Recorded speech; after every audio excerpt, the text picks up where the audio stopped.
ರಾಜ್ಯದ ಅಡಿಕೆ ಬೆಳೆಗಾರರ ಅರೆಕನಟ್ ಗ್ರೋವರ್ಸ್ ಮೊಗದಲ್ಲಿ ಮತ್ತೆ ಮಂದಹಾಸ ಮೂಡಿದೆ. ಕಳೆದ ಕೆಲವು ದಿನಗಳಿಂದ ಏರಿಳಿತ ಕಾಣುತ್ತಿದ್ದ ಅಡಿಕೆ ಧಾರಣೆ ಭಾನುವಾರ ಫೆಬ್ರವರಿ 15 ಭರ್ಜರಿ ಏರಿಕೆ ಕಂಡಿದೆ. ಪ್ರಮುಖ ಮಾರುಕಟ್ಟೆಗಳಲ್ಲಿ ಬೇಡಿಕೆ ಹೆಚ್ಚಾಗಿರುವ ಕಾರಣ ರೇಟ್ ದಿಢೀರ್ ಜಿಗಿದಿದ್ದು, ಕೆಲವು ಕಡೆ ರಾಶಿ ಅಡಿಕೆ 60,000 ರೂಪಾಯಿ ಗಡಿ ದಾಟುವ ಮುನ್ಸೂಚನೆ ನೀಡಿದೆ.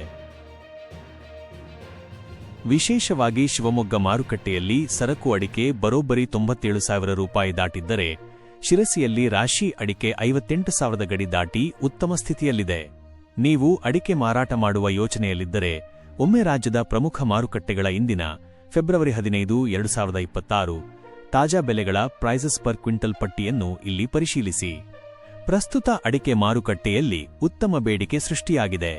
ಹೀಗಾಗಿ ರಾಶಿ ಅಡಿಕೆ ರೇಟ್ ಇನ್ನಷ್ಟು ಏರುವ ಲಕ್ಷಣಗಳಿವೆ. ಬೆಳೆಗಾರರು ಮಾರುಕಟ್ಟೆಯ ದೈನಂದಿನ ಟ್ರೆಂಡ್ ಗಮನಿಸುತ್ತಿರುವುದು ಒಳಿತು. ಗುಣಮಟ್ಟದ ಕ್ವಾಲಿಟಿ ಅಡಿಕೆಯನ್ನು ಬೇರ್ಪಡಿಸಿ ಮಾರಾಟ ಮಾಡಿದರೆ ಖಂಡಿತವಾಗಿಯೂ ಗರಿಷ್ಠ ಬೆಲೆ ನಿಮ್ಮದಾಗುತ್ತದೆ.